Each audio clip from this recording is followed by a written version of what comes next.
Hey you are finally awake. It is time. Time for what?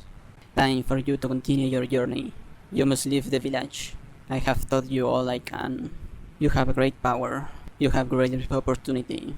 You must go to the old forest to study with the old mage. He will help you continue your journey. One day you will help bring the four nations back into peace. What is happening? It is time for you to go. I can't take care of you anymore. Take this and go to the old forest. Find the old mage. Ruin you fool.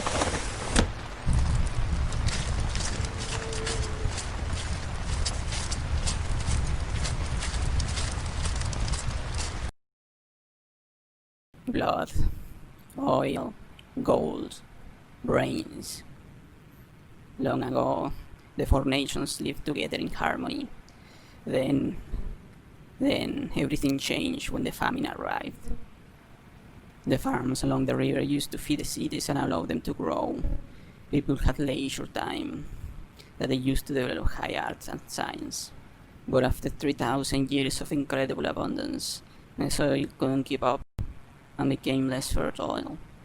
The military could not be fed, war broke out, and the armies tried to plunge each other's nations for resources. As trade suffered, the metal stopped flowing, tools broke down, hunger and disease swept the land, big empires broke into primitive villages, people forgot how to read and write, how to craft, how to fight disease, life became simpler and harder. 5 cities endured in the chaos, at least for the moment. Your grandparents were good people, educated. They fought for reason, order and peace. They were great leaders. They gave people what they wanted, safety, food, and a promise of glory and better days. They had the support of the people, and with this source of hard work they tried to rebuild, to farm new lands, to tap new resources for the making of clothes and tools, new building techniques. They worked out new alliances with their surviving cities. For a few decades the city endured. For a moment it even seemed that the golden times were coming back, and then they were wiped out. It is not known who did it. Strange people came from the sea in ships, dressed in blue. They did horrible things. They took some women as prisoners and stole any treasure they could find. They killed everybody else and set fire to all the beautiful homes. Nothing was left. Your grandparents were strong. They stood their ground and fought valiantly until the end. They saved the life of a lot of people, including your parents. Your parents escaped and managed to hide from some time, living a simple life. But one day they came for them too. They gave their life to save you. You were very small, but you remember, don't you? Your parents died in this disaster. Bandits raid villages every day, and only luck keep us safe. The world is in decay. Only 4 cities still stand. They are strong, and even now they have abundance. But for how long? One day you will continue the work of your family. You will be a leader. The people will love you, and you will have their support, because you will give them the peace and prosperity they seek. You will be powerful and dominant. You will crush your enemies. You will study and practice. You will search for knowledge and experience. You will have excellent mentors. You will master skills and wisdom. You will have high ability. You will be what you were always meant to be and fulfill your potential.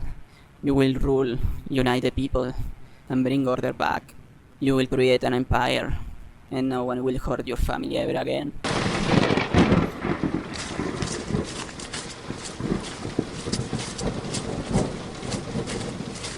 I will create an empire, and no one will hurt my family ever again.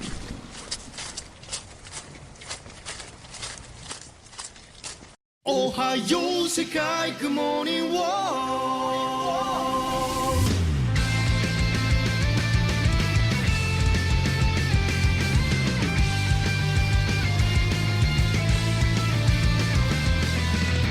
どれほど歩いたろう足の痛みだけがその距離を物語る長い夜を越えた絶景の美大が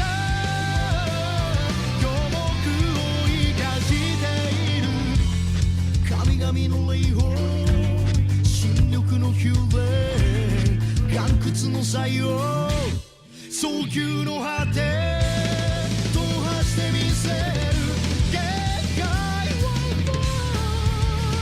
保身の隅々までおはよう世界雲には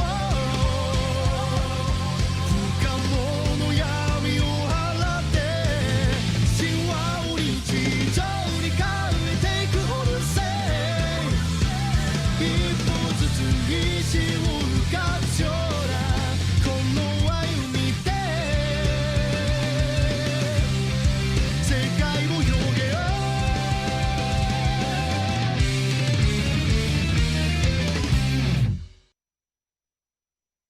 When asking for help, appeal to people's self-interest, never to their mercy or gratitude. You know that the Old Mage lives in a town somewhat separated from a village north of your own village and across the forest. It should take you only a full day of travel to arrive.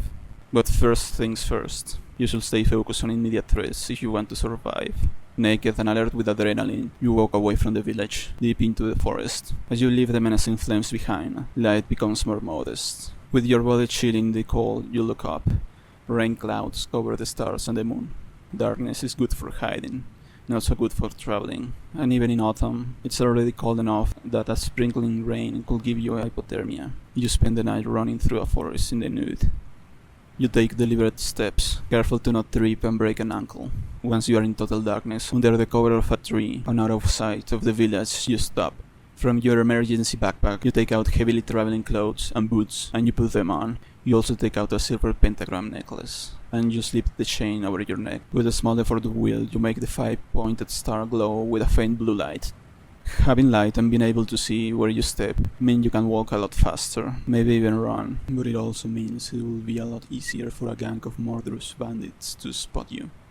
You start trotting in the same general direction you were going before. There is no reason why would they be after you, except you are indeed carrying a piece of silver jewelry.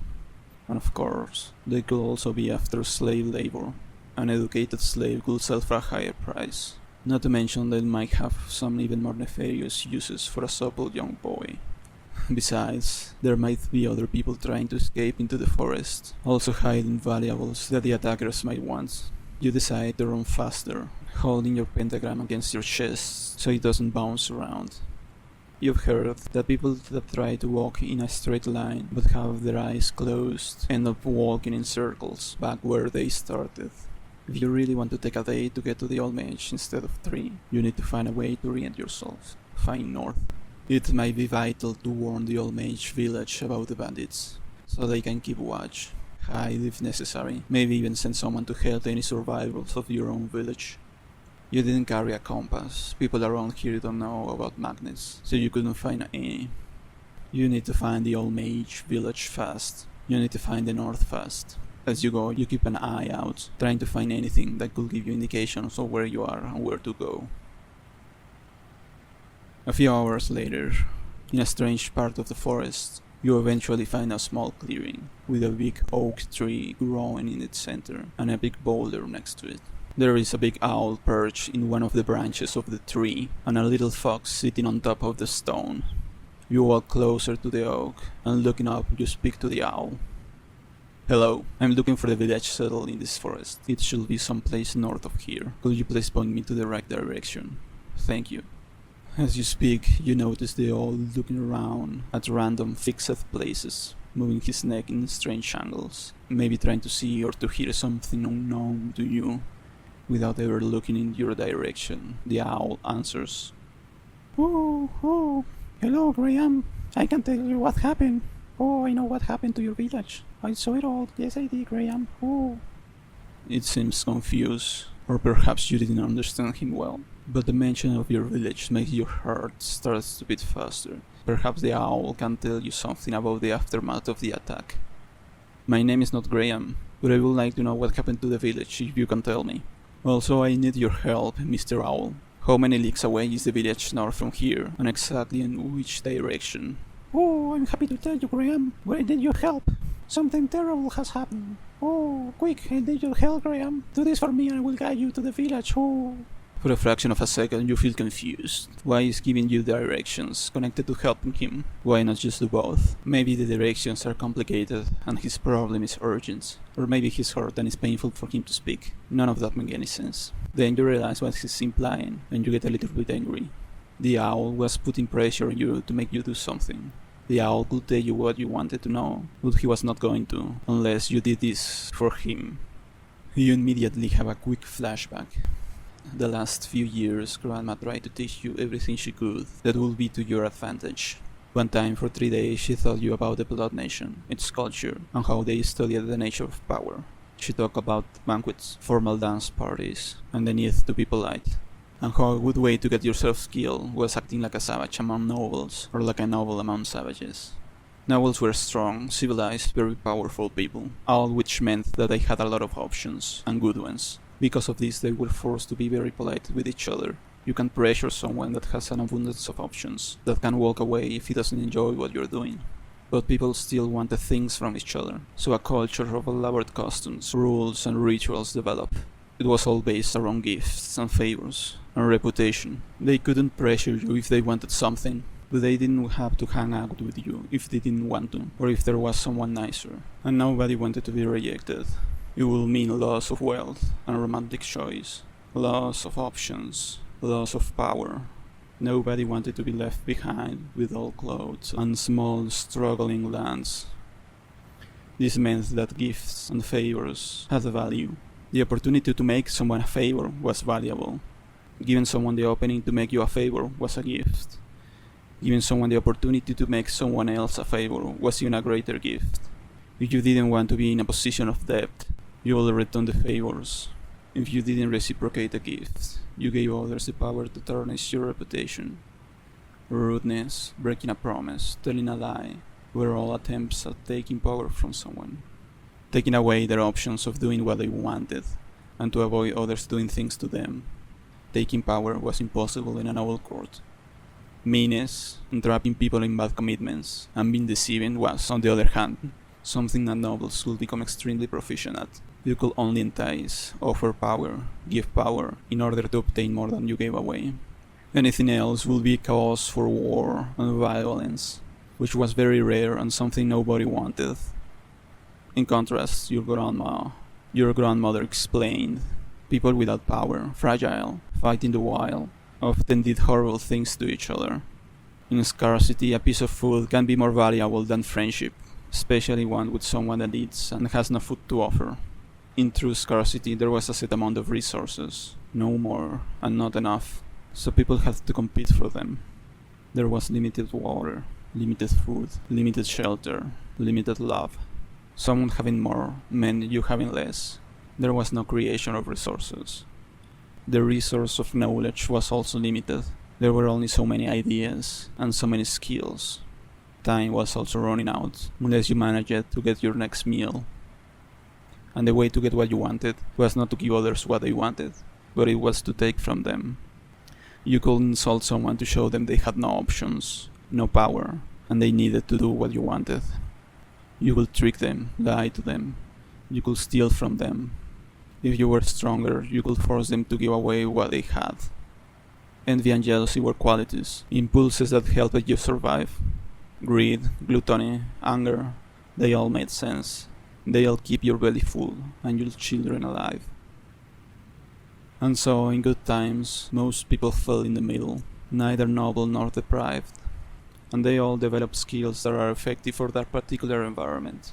They specialize. Research and rehearsal were fundamental if you were planning going into the battlefield. Even dressed properly, without education and training, you will end up quickly messing up your reputation if you wanted to pass as a noble. The best you could do was to smile and not talk until you learn, if you didn't want to get into trouble. Most people are used to constantly doing small things to take power away from each other. It's normal, accepted. They don't even notice it. If you do that among nobles, first they are going to be confused. They are not going to understand what do you mean, what are you saying. But as you, unaware, keep infringing on them, they will get it, and they will be hurt and angry. Why do you keep saying those hurtful things to them? There is no reason, there is nothing to gain. It leaves you both in a worse place. It's senseless, it's plain evil. In the same way, a person that has only known hunger might arrive in your town and stab you to take a piece of bread from you, not knowing he will have gotten a lot more by simply asking. On the flip side, someone who lived his life in a level of less scarcity is going to seem empty and brainless. There is an opportunity to take, and they don't react to it. You do some banter, and they don't play back to you. You fight, and they don't defend themselves. They just get sad. They are weak. Answering a simple question would be the polite thing to do. Most people wouldn't seriously try to pressure something out of you in exchange. That would be absurd or rude. Only a rascal living on the street, someone in a dark situation, would be expected to do something like that. The owl was pressuring you to do something. It was no evil, it was in scarcity, but you had to protect yourself nevertheless. The owl was a wild animal, fighting for its survival.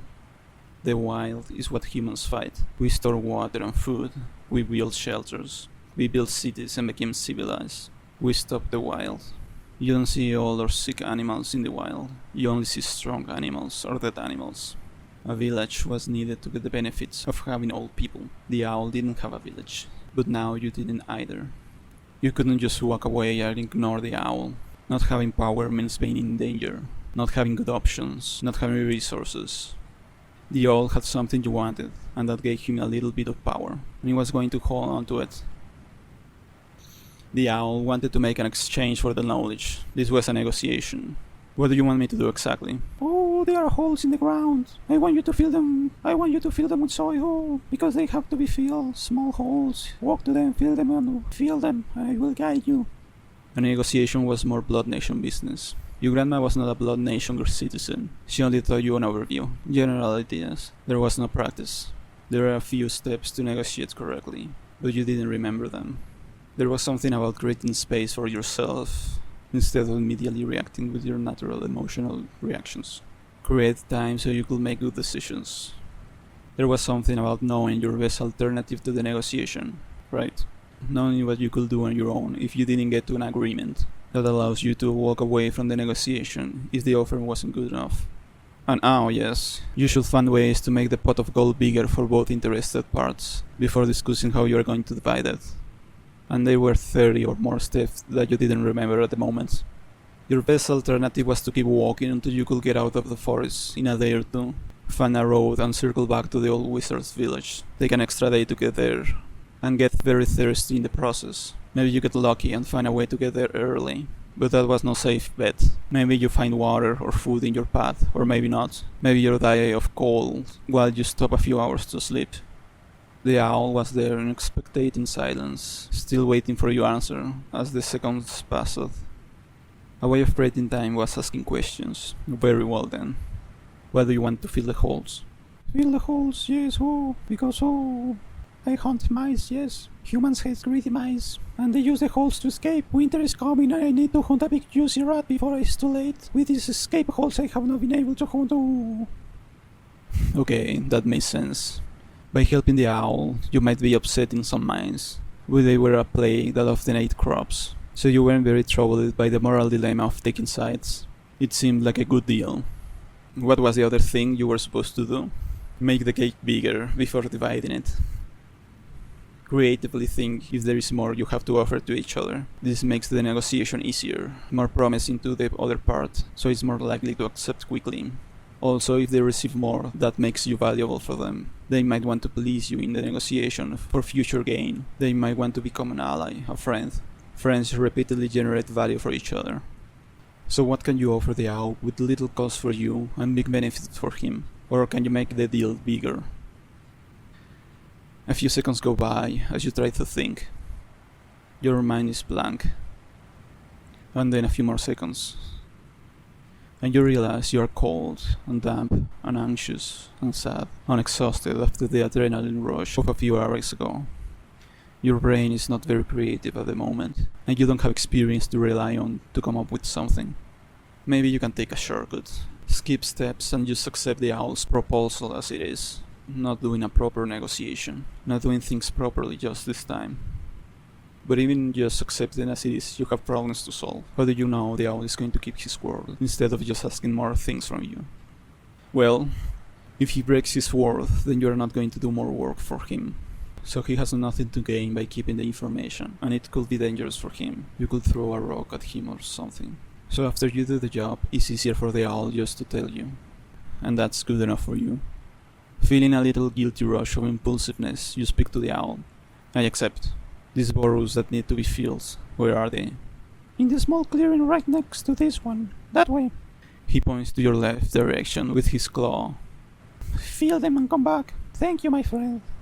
Feeling a little worried that the owl might fly away after you finish the job, but also feeling a little reassured by the owl calling you his friend, you walk to the edge of the clearing. Like two soap bubbles touching, you find a smaller clearing next to the first one. You enter it, and you see mounds of dirt and holes on the ground all over the place. Perhaps 9 holes in total. Careful not to step on one, you get near the closest hole. You don't have a shovel. You could spend 5 minutes dragging dirt with your boot to fill the one hole, or maybe spend 2 minutes if you use your hands. But there was a better way. You take a deep breath, you focus, you extend in one hand, and you do an effort of will. You start to build the spell in your mind, like an architect drawing blueprints. 1 hole plus 1 pile of dirt equals no hole and no pile of dirt. Pile of wet dirt slides smoothly and falls into the hole. Simple enough, and faster than the alternative. You walk to another hole. You take a deep breath. You focus, you exert your will. You weave a crystal wave of ideas in your mind as you prepare the spell. 200 piles of dirt plus 300 holes equal 100 holes. Dirt falls into the hole, filling it. You take a couple of steps to the next hole. With an effort of will, you build a delicate pyramid of cards in your mind. 7 empty holes equals 7 piles of dirt. As you speak the correct truth, another hole gets filled. You walk to the next hole, looking around, and you notice the little fox is now at the edge of the clearing, observing you. You don't think much of it, and continue your job. You fill another hole with dirt, another and another. You quickly step to the next one, and that is when it happens. With the expert timing of a hunter, as you are given a step, you feel a strong and precise push at the back of your leg. You stumble, and you take 1 step forward trying to regain your balance. A bad step. Your right foot goes into an unnatural angle as it drags against the walls of a hole when with force you put your foot into it. In an instant your foot bends, and you feel a flood of pain coming from your ankle. Stepping into your other foot, you regain balance, and you quickly take your hurt limb out of the hole. You spin around in 1 foot, getting ready for a fight. But there is nothing there. The only change is that the fox is gone. You put your hurt foot down carefully. As soon as you put pressure on it, another pang of pain makes you raise it again. You wait for a few minutes and you try again. Keeping your right leg very stiff, you manage to painfully limp your way back to the main clearing. You see the owl in the tree branch and the fox at the top of the stone. You don't know if the fox actually pushed you. You also don't know if the owl and the fox are together. And you don't know that you should be confronting the owl, as if it had something to do with this. But the wheels in your mind started turning, and you wanted answers. You speak loud and angry to the owl. Hey, your little friend here just pushed me. Explain yourself. A second of ambiguous silence passes, in which the owl doesn't react to you. Then, for the first time, he turns his head and looks directly at you, his empty eyes wide open, with the stare of a carnivore, and speaks. Oh, watch out, Graham. I will eat you. Oh, I will carve your rotten flesh and consume you. Oh, you will never leave the forest. We are going to kill you. Subscribe for the next chapter of Alexandria Library XYZ. How will the world change if learning mathematics and physics was as easy and intuitive as playing video games? Hi, I'm Charles. I'm the creator of Alexandria Library XYZ. Alexandria is a puzzle game about learning physics. If you are a physics student, it will help you stay motivated so you can keep studying for long periods of time. Click the link on the YouTube video description to get free early access to the games so you can start playing right away. Please leave a comment letting me know what you think of this chapter. Feedback is really important. It allows me to improve the quality of the content and to fix problems. Let me know your thoughts and your feelings about this chapter. And if you have any suggestions, write them below. Fucking owl.